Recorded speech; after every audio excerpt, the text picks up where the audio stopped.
scrappers, recyclers, and investors. Welcome to Shark Scrapper Live, where every week we're talking about what's going on in the precious metals market, industrial metals market, and always have a fun safety tip, usually generated by one of you all. And then we just talk about whatever else is going on in our wonderful world of scrap and recycling. It is great to be here. I noticed that E-Waste Mike couldn't wait to get in here. He was first today, followed by Roger at CU Scrapping. Scrapping Irish has joined us. Andy Patidou is in the house. Welcome, Andy. JR Cat is with us. JR Cat, I remember those bottles of Old Spice at Christmas. Oh, man, that's funny. It is great to have everybody here today. We've got one more live stream, right? Isn't that right? Let's see. Wait a minute. Let me look at the calendar here. Yeah, next week will be the last live stream before the end of the year. So amazing how fast the year has gone by. Well, then let us, without any further ado, get right over here to our wonderful precious metal discussion, gold. Hey, Richard, great to have you on board. And JP Scrap, welcome. Electronic Scrapper, welcome. So gold is doing well. We are on the APMEX website. And as always, I have to give you the disclaimer that I am not sponsored by APMEX. I get no remuneration from APMEX. They are just one of the many online buyers and sellers of physical gold and silver that I have used and that I particularly like. There's also place go and JM Bullion and stuff. So plenty of places where you can buy and sell your physical gold and silver. I've never had any trouble with APMEX, so that's why I use their site. Plus, they got some pretty cool charts. All right, so gold, 4,354 and a half. So that is sweet. We can see here that the previously reached peak, and we're right about at record territory again. Now, something that I thought might be interesting today is let's take a look at how gold is doing relative to some of these other metrics. This is one of the things I like about the APMEX site. I can compare gold to the US dollar. So the blue line is the US dollar. We see that it's going down. That's to be expected. We've got inflation, we've got some financial issues going on here. So we expect that the dollar is going down, gold going way up. This chart probably doesn't surprise anyone. And this is one of the reasons why investors go into precious metals when they see the volatility of the economic situation developing. They'll go into precious metals in anticipation of those holding or increasing in value better than whatever their fiat currency is, whether it's the dollar, the euro, the pound, you name it. I know a lot of people love Bitcoin, so we'll click Bitcoin and we'll see that, Bitcoin has had some volatility here. It dropped off. It started climbing up. At one point, it was on par with gold here in August. But look at this. Bitcoin is all the way down here now below the US dollar. So if you had invested in Bitcoin a year ago, well, you would have lost money relative to just hanging on to a dollar, or the dollars that you had. So, but again, gold is much stronger. And I don't get into the Bitcoin game at all. I'm not a believer in that market. I believe in investing in precious metals that I understand and stocks that I can analyze and understand the company that is behind the stocks. So Bitcoin is just basically a Ponzi scheme. It's a shell game. You're buying it hoping that other people will sometime in the future want to pay more for what you bought.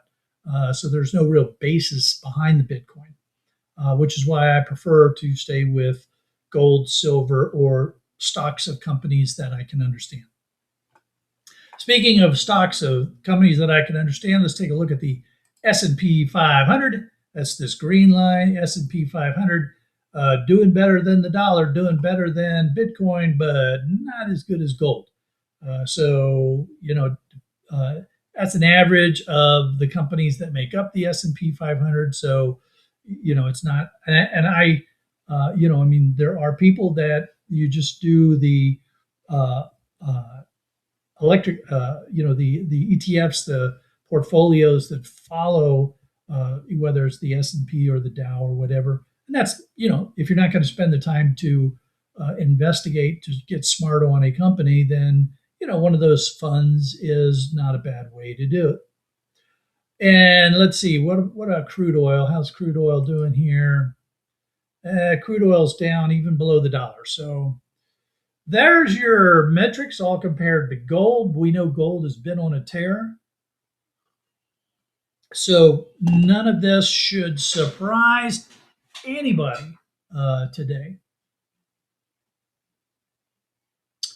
Let's see, we're back here at the 1 year mark. So let's go over to our trading economics website. I see American Favorite Hoarder talking about streams and internet being challenged today. I've been seeing some challenges with the internet and stuff, and I was doing a bunch of speed tests, and yesterday my provider for some reason had this area dialed way back. I was only getting like 4 megabytes per second. Just before we started the stream, I was up in the 60s. So hopefully they don't dial it back again. But yeah, that's been going on a while now. All right, so here we are on the Trading Economics website, and we can get a real good look here at gold. The blue line is where we're at right now, so you can see that we're just below the previous peak in gold. We'll break that here, I'm sure, before too long. The analysts at Trading Economics have basically saying the same theme that we've been talking about for a while now. Gold traded around 4,320 per ounce on Friday, near its October record, on track for a second weekly gain, as softer than expected U.S. inflation strengthened expectations of further interest rate cuts. November inflation slowed to 2.7, below a forecast of 3.1, with the core CPI at 2.6. Let's see, this reinforced expectations that price pressures are easing and strengthen the case for a potential Federal Reserve rate cut. However, the data was limited by the federal shutdown. So there may change once more data gets pumped into the system again. We know that there have been other market volatilities that have played on investors. Geopolitical tensions have also supported the metal, with the U.S. halting sanctioned Venezuelan oil shipments, and President Putin reaffirming territorial claims in Ukraine. So bullion has surged roughly 65% this year, marking its strongest annual gain since 1979. So it's a good time to have been playing in the gold market here. We're doing pretty good. And if we look at the forecast for gold, well, we see a real nice trend here. That's a nice, comfortable slope in the upward direction. And we're looking at 4,614 in the 12 months time. So that is looking really good. All right, let's boil this down to what it means to us as scrappers and recyclers. Our gold-bearing material is worth selling, and you might want to consider holding a little bit back in anticipation of future gains. Now, here's the challenge for us. The gold-bearing material that we get as folks in the scrap game is e-waste in the form of PC boards, peripheral boards, server boards, RAM, and CPUs. and then the little bits and bobs that have gold plating on them for connectors and such.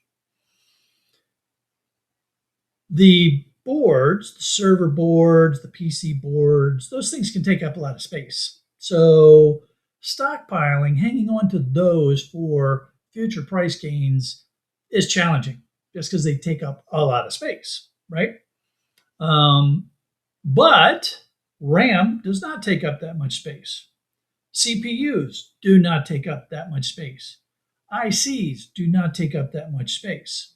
So if you want to take the risk and hold on to some gold bearing material in anticipation of these price increases, then the way you play that is to sell your boards, your peripheral boards, your telecom boards, your motherboards, and then hold back your RAM and your CPUs and your ICs because they're not going to take up a lot of space. There's good weight to that volume, and you can turn them pretty quick when the prices get to some place that you want to sell them at. The issue becomes if you're always trying to chase the high, you're going to miss it.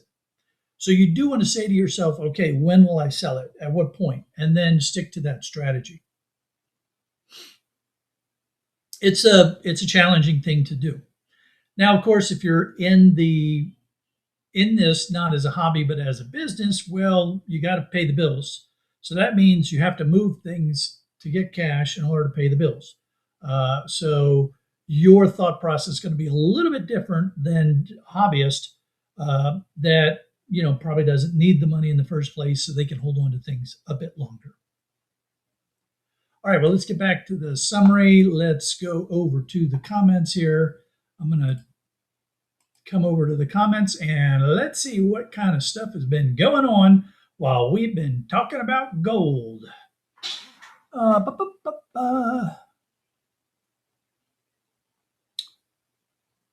Let's see here. Plane Scrappers joined the house. Welcome, Plane Scrapper. Great to have you here. Mike's Meltdown is with us. Mike, great to have you here. Scrapping on the Fly, great to have you on board. American's Favorite Hoarder. Folks saying hi, back and forth. JR Cat's commenting, invest in what you know. Yeah, I mean, because otherwise, if you don't invest in what you know, then you're just speculating. And that's a good way to lose money, or gambling. And those are both good ways to lose money. So do what you know. And even then, you're going to make mistakes because, well, we're humans and we make mistakes. So, that's the way that one works. American's Favorite Hoarder is saying silver should be at 100 next year. Yeah, we'll look at silver next week and see what we think about that next week. Plane Scrapper says he had a Sharky safety moment yesterday working on testing some street found air compressors. They all failed my safety needs, so they went for the scraps. However, I had the on-off relay cover off. Okay. All right.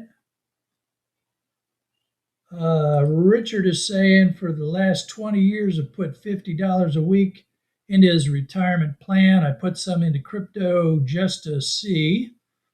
Very small percentage, but it's still doing well. Yeah, good. Okay.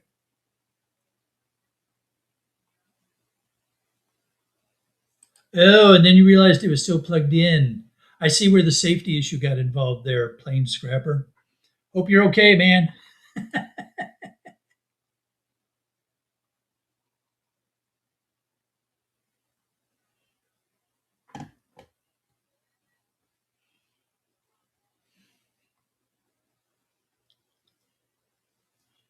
Okay, good. Yeah, no zoomies before you unplugged it. All right, good. I'm glad that turned out well.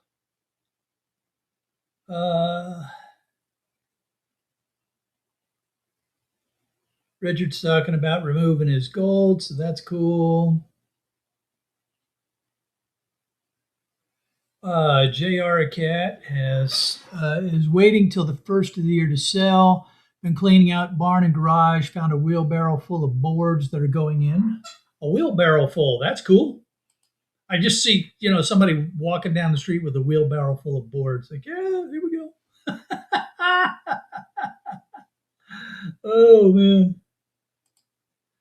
Oh, scrapping on the flies. I've been going around to computer repair shops trying to get their e-waste. No luck yet. I hope one calls me soon.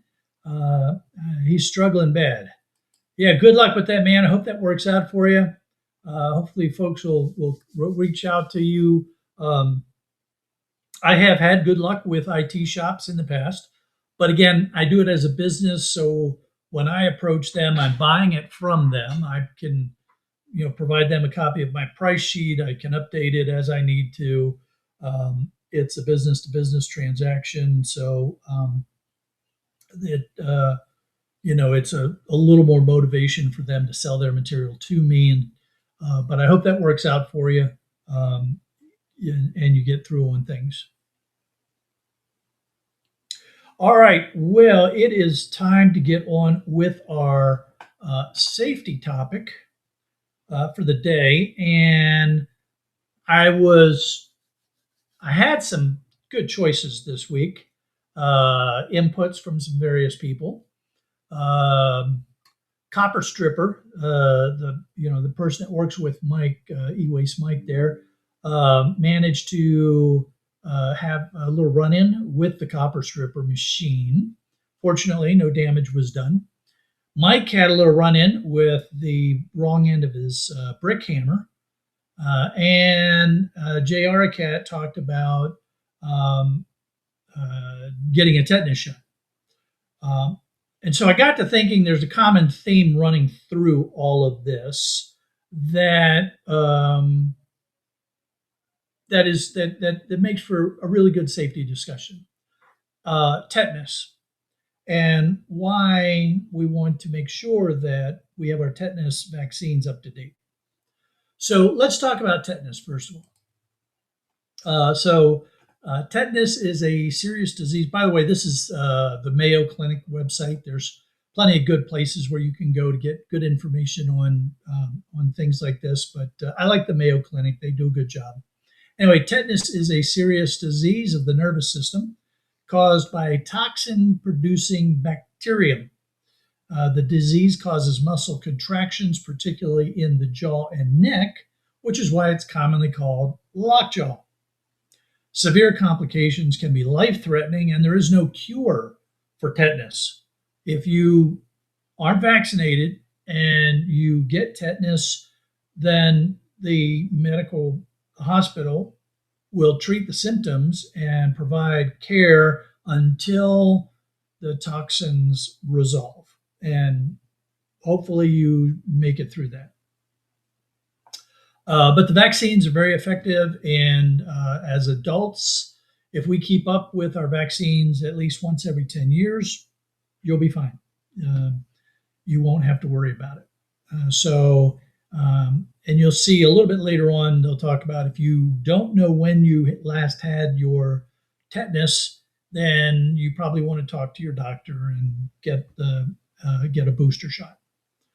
The symptoms for tetanus the average time from infection appears in about 10 days. The incubation can be 3 to 21 days. The most common type is called generalized tetanus, and that's where the symptoms begin gradually and then progressively worsen over the 2-week period.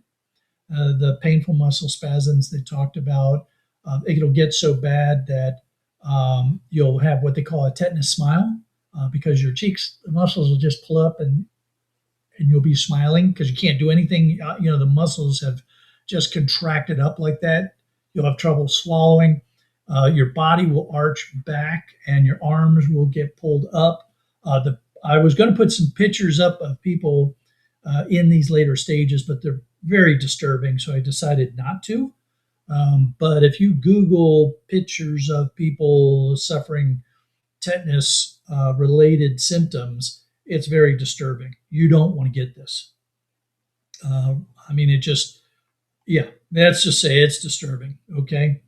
Now, what where the bacteria lives and the way you get this and why this is important for scrappers. The bacteria kind of goes into hibernation down in the dirt. So it's in the dirt, it's in manure, fecal material, it's on the rusty metal bits that are down in the dirt and stuff like that. When you get a wound, a cut, that bacteria gets into your body, and then our body provides a very good place for it to come back to life, stop hibernating, become active, and then it starts producing the toxins that affect us. So, because scrappers can be around some pretty dirty material, I remember when I was doing large scale scrapping down in Florida, I'd be yanking stuff out of the ground. I'd be going through tearing stuff out of houses that were being demoed. I was in, literally pulling big rusty chunks of metal that had been stored out in a field for several years. So we are exposed to those conditions where there's realistically tetanus bacterium hanging out. The Clostridium tetani, just so I can sound all scientific and stuff. So that's why, as scrappers, it's really important that we make sure we're up on our tetanus shots. Now, the wound that Mike gave himself, if you didn't see the video this last week, I'm sure that one was very painful. Basically, he was holding on to a piece of scrap. He had a brick hammer, and the brick hammer has that edge, that cutting edge side of it, and he hit right here on his hand and clipped it. I mean, just really clipped it bad. That's not the kind of wound that you would necessarily have a high risk of tetanus from, because the hammer isn't dirty, rusty, sitting in the ground all the time. And the scrap that he was holding wasn't full of dirt, animal feces and stuff where you would have harbored bacteria. It's not, I mean, it's possible, but it's unlikely that that would have been a tetanus producing kind of wound, as opposed to one of us being out in a dirty field or a backyard, pulling scrap, old washing machines, and cutting ourselves on a jagged edge of metal that's been rusting out there over the years. Well, that is a good possibility of contracting tetanus. So the type of wound is what you need to think about. But again, the solution is easy. Just stay up with your tetanus shots once every 10 years. And if you don't know when your last tetanus shot was, talk to your medical care provider, and they'll probably just give you another booster. It's not going to hurt anything if it hasn't been, if it's only been 5 years or 7 years, or, that's not going to be a problem. Your medical provider will assess that for you and make a recommendation.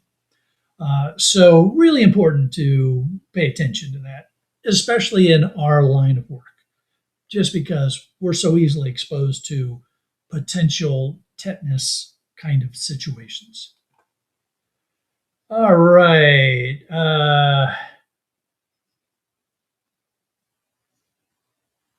Let's see, what do we have going here now?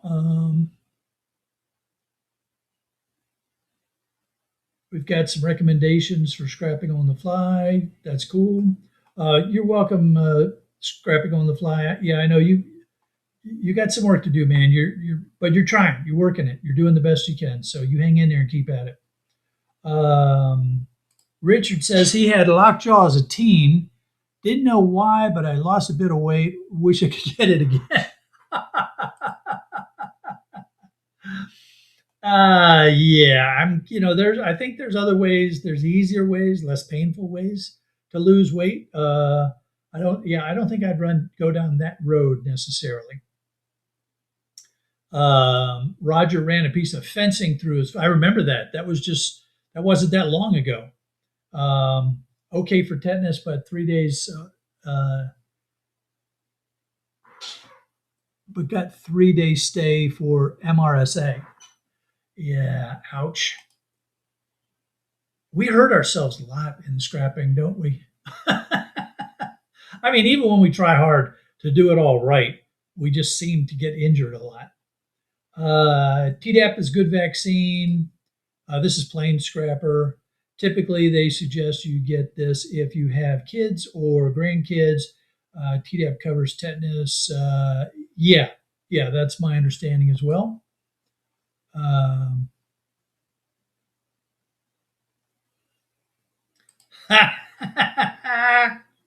oh, Mike's meltdown. He's saying, I don't buy a copper stripper. Chuck that hammer at him.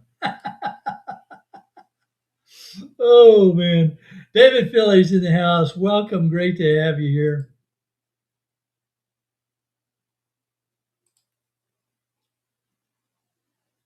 Not quite sure what you're talking about here. Jimmy Carter was in office on the last. I don't know what that's all about.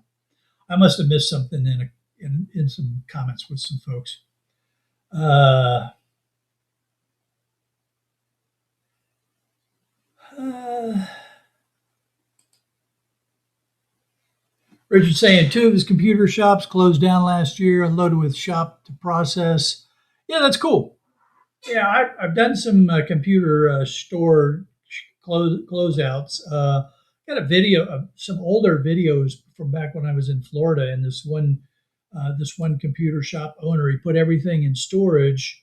Then he finally decided I need the trailer that I put everything in, and so I went over and cleaned out the trailer for him. There was some really good stuff in there.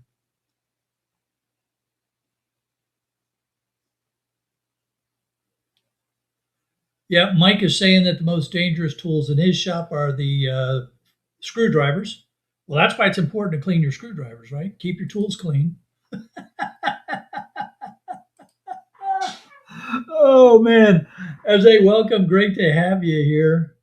Uh, oh, the last time you got a shot, I got you. Okay, I hear you.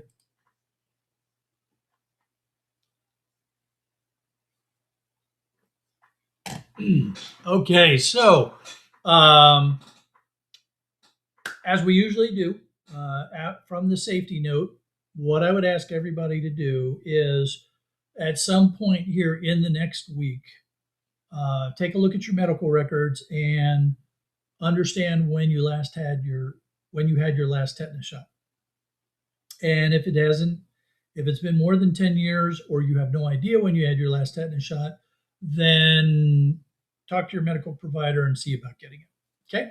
That way we're all protected and we won't have anybody trying to get up on the live stream with the lockjaw smile going on. I mean, I love to see people smile, but not for that reason. That would be that'd be bad. And no, Richard, we're not talking those kind of shots. Yeah, man. All right. I tell you, some people. Our industrial metal today is copper. And we're enjoying what's going on with copper. Here we are again on the Trading Economics website. Copper futures held above 540 a pound, remaining near multi-month highs as strong demand from China and the US, the world's two largest economies, continue to support prices. Analysts cited solid growth in key Chinese sectors, including electric vehicles, energy infrastructure, while an artificial intelligence driven investment boom in the US further boosted copper consumption.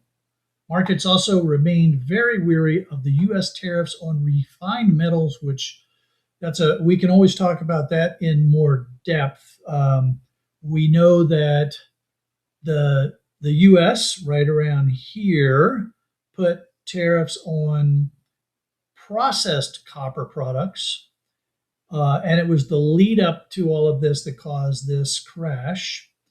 Then it was made clear that it wasn't going to be on the pure copper, the pure copper anodes, the raw copper, So the prices have been climbing back up again.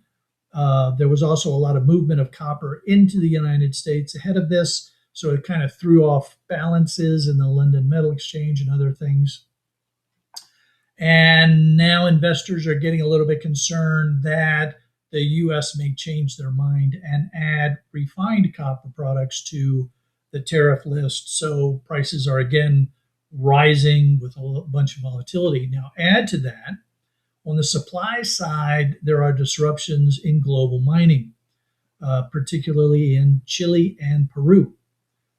So a bullish outlook on copper, and it's going to be here for a while because there's no reason why these mining challenges, the supply side challenges, should resolve themselves anytime soon. Let's take a look at the forecast. And there you see it. That's why we see almost a 45-degree slope on this forecast line, with copper forecasted to go above $6 a pound over the next 12-month period. This is very good for us in the scrap world. We love to see these prices go up. It's a shame. Scrappers usually means there's a lot of bad things happening in the world. I wish it would be different, but that's sort of the reality of the way it works in the scrap world. So for us as scrappers, although it can present some unintended challenges for us, right? So it's good for us because we'll get more money for our copper. And as I have mentioned a few times, my recommended approach right now is to hold back about 20% of your good copper, your number one copper, your bare bright. Sell off your number 2 and number 3 insulated copper wire to get cash flow, take advantage of these prices as they keep on moving up. And then at some point when you are comfortable that it's about ready to peak, then you can sell off your strategic reserve. Another way to do that is to wait for it to start coming back down off of that 6+ high and then sell it into that dip. And that's another way. You won't hit the peak, but you'll still do really well. So hold back about 20% of your good copper. Now, as the thumbnail suggested, I thought it would be interesting. Gain for copper is close to 13%. If we look at gold, we'll go back here to gold real quick. We'll do the forecast. And we take this potential force, 4,614.58 cents, less where we're at right now. And that difference is roughly 6.25%.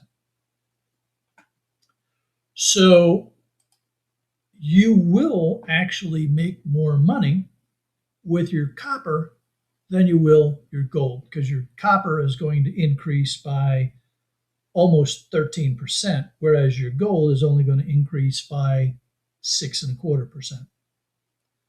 Now, of course, that's not the way we operate. We tend to work in both worlds as scrappers and recyclers. We have gold material, we have copper bearing material. I seriously doubt that any of you are in a situation where you're saying to yourselves, I can only hold on to one of these. Which one is it going to be? Hold on to some of both, because both of them are going to do well moving forward. But if you are ever in a situation where you're saying to yourself, should I be selling all of these gold bearing PC motherboards, or should I be selling this number 2 copper? Well, sell those motherboards, because that money is you can do more with that, and the bare bright or that number 2 copper is going to get you more money further down the line. That's just one way to look at these potential forecasts for copper and gold. But again, we're in our world, we operate with a lot of copper, we operate with a lot of gold bearing material. So yeah, you might start saying, yeah, you need to pay me for this. I actually had I have a little interesting kind of back and forth going with somebody who commented recently on one of my videos about buying scrap, and they said, the whole point of scrapping is to get your stuff for free. I pointed out to them that if you're a hobby scrapper, that's a perfectly good perspective to have. Nothing wrong with that at all. But if you're in the scrap business, you're paying for scrap. I mean, scrap yards are buying and selling scrap. I'm in the business of buying and selling scrap. Okay, it's what we do. So it's a little bit different kind of approach to this. And it's been kind of interesting going back and forth on with this viewer about, free versus paying. And, it's been a fun conversation. All right, let's see what we got going on here.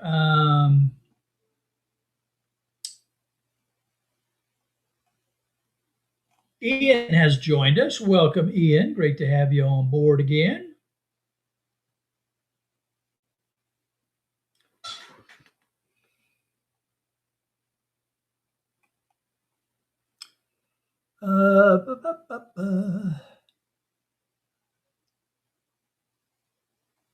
Looks like what we're going to do here.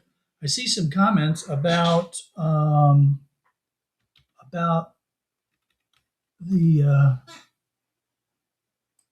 stream going in and out. So I thought we would just check real quick and see what might be going on here.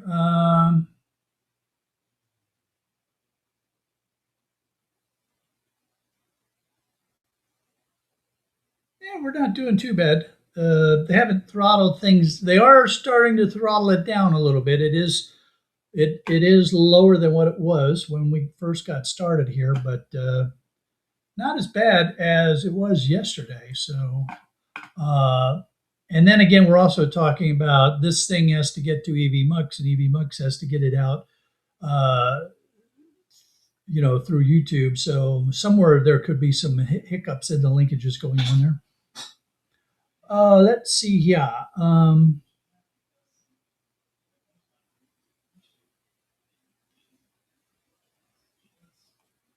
looking for comments on Kappa.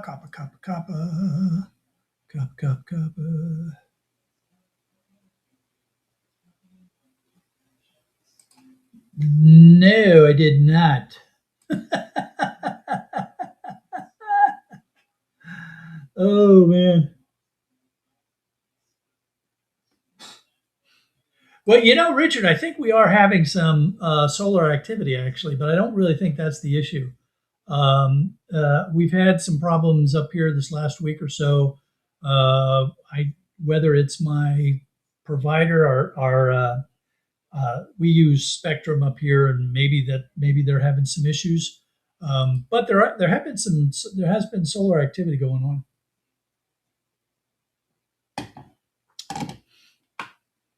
All right, let us move on to checking in on our shark.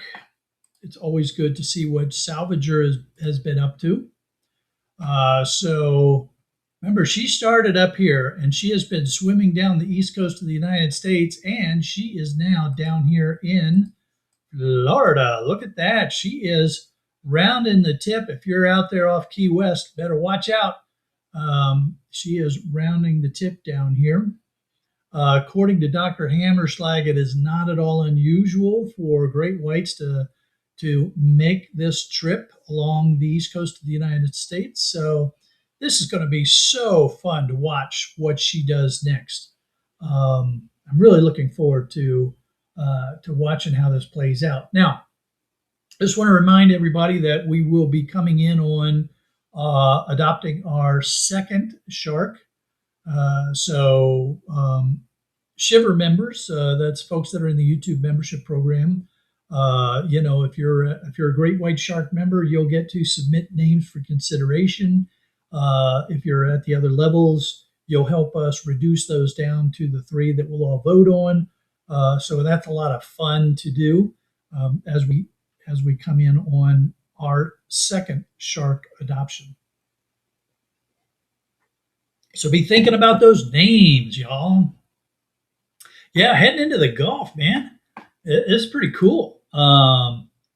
You know, it'll be interesting. I don't know, if she's going to hang out somewhere out in the Gulf now, or if she's just going to, hang out down here until the weather warms up and starts heading back up north again. We'll be finding out. This is very, very cool and interesting to watch.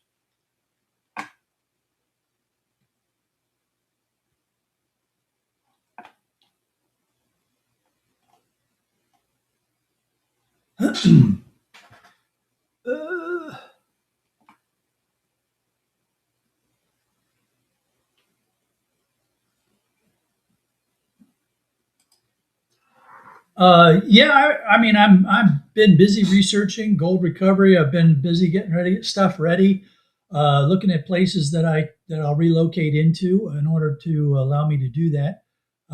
So it's going to be a fun time. It's going to be really interesting. I'm looking forward to it. Um, I enjoy chemistry. I've studied some chemistry in the past, so there's an aspect to it that's just uh, interesting to me. Plus, who doesn't love, just getting some gold, right?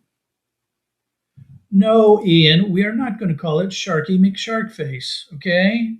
And if you want to submit that name, then, join the club and then you can submit a name. But Sharky McSharkface, yeah, leave it up to Ian to come up with that. This is this was the same people that came up with Bodie McBoatface for a new research vessel up in the UK.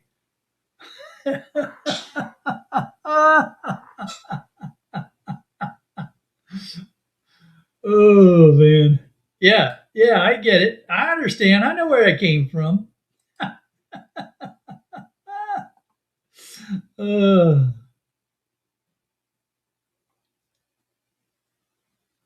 Besides, I don't know if they have enough room on here to put Sharky McSharkface. I don't know if there's a letter limit. If we look at at this space here, if there'd be enough space for that.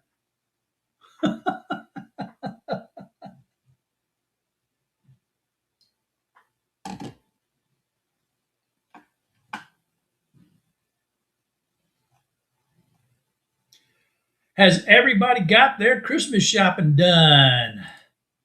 I tell you what, I think I'm done.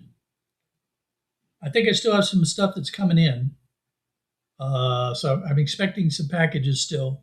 But I've got a bunch of stuff I have to wrap. So uh, so hopefully you've got all your Christmas shopping done. If you don't, get out there and get your Christmas shopping done because otherwise you're going to be in trouble. Be in trouble. Mike's got his bathroom done. Yay! That means you don't have to go out to the privy anymore.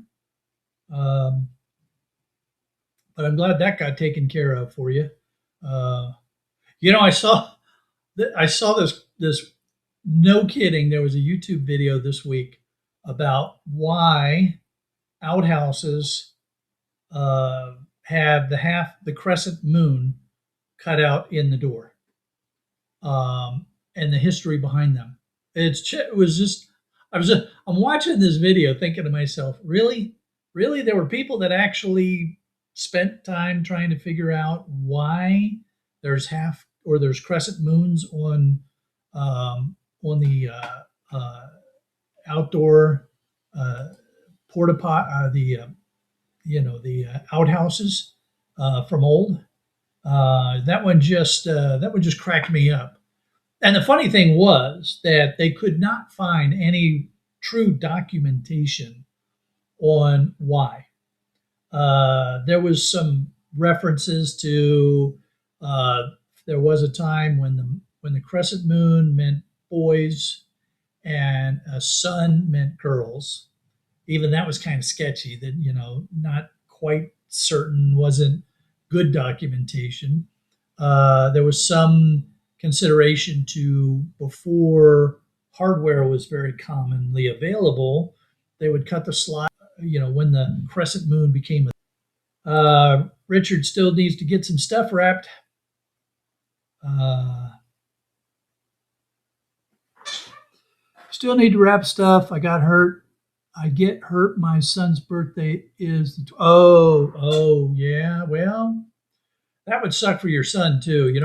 I that business of having a birthday that's right by a holiday like Christmas.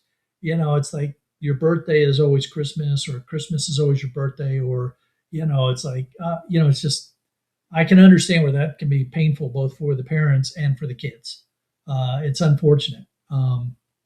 It's a it takes it you know it takes a lot from the parents to try to make sure that the child's birthday is always separated from, in some way, the actual holiday period.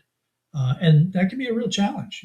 So, yeah, it's a tough one. That is a tough one.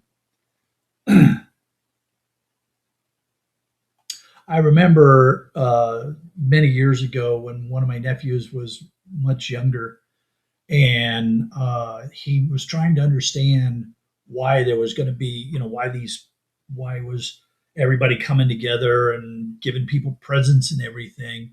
And so somebody said to him, well, this is, we're celebrating Jesus's birthday.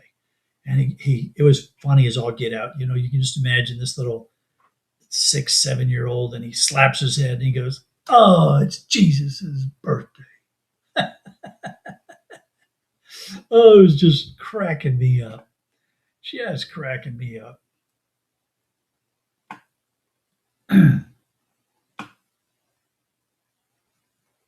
We cooked through the material, and I'm not sure if Irish is ready yet for us to head on over to Ireland. So I don't want to end the stream if Irish isn't ready for us yet. Scrapping Irish had to work today, and then he was going to hustle home right after work for the stream. So I let me send him a quick note and see if he is ready for me to hand off here.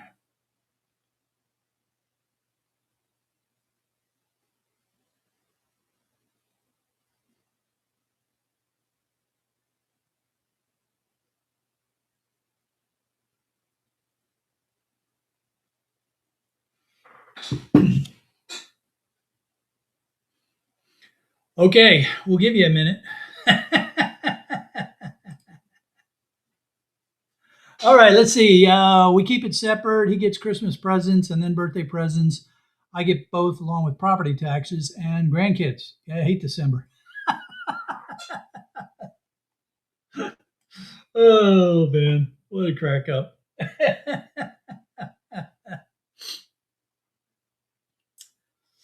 Yeah, my little grandbaby,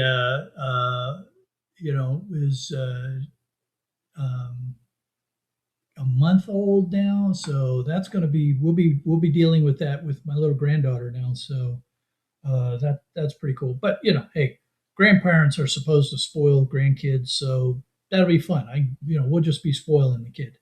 So no issues there. That's what grandparents are for, right? Right, Ian? Isn't that what we do? We spoil the grandkids. Of course, you can wish people a Merry Christmas and a Happy Boxing Day. Is that what you say? Happy Boxing Day?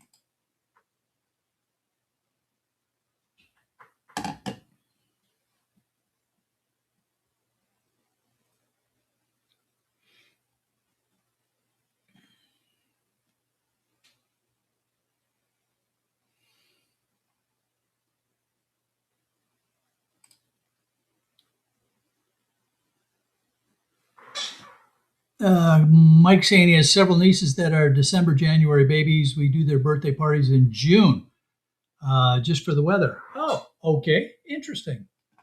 That's an interesting way to do it, for sure. When I was young, uh, like high school age young, I used to work at wilderness bases during the summer to make money, and as a canoe guide and a hiking guide and those kind of things. And so we would celebrate Christmas on, I think it was June 25th. We would do summer Christmas. And our saying was, Christmas comes twice a year, once at home and once out here. And it was just, you can imagine it was just really nothing more than we got to eat real food instead of the dried camp, backpacking food. And so it was kind of fun.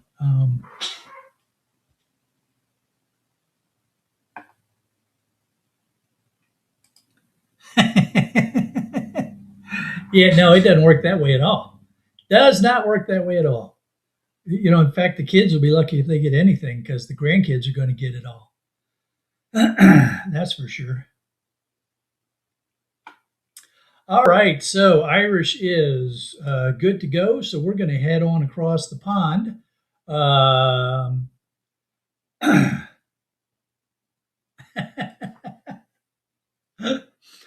it's been a lot of fun. We cooked through things really quick here, so I apologize for the internet challenges. I'll be talking to Spectrum and figure out if this is going to be a recurring issue or what's going on. So anyway, um, I will see you all over in Ireland. If you have autoplay enabled, you will be automatically redirected over there when I end this stream. If you do not have autoplay enabled, make sure you type in Scrapping Irish in your YouTube search bar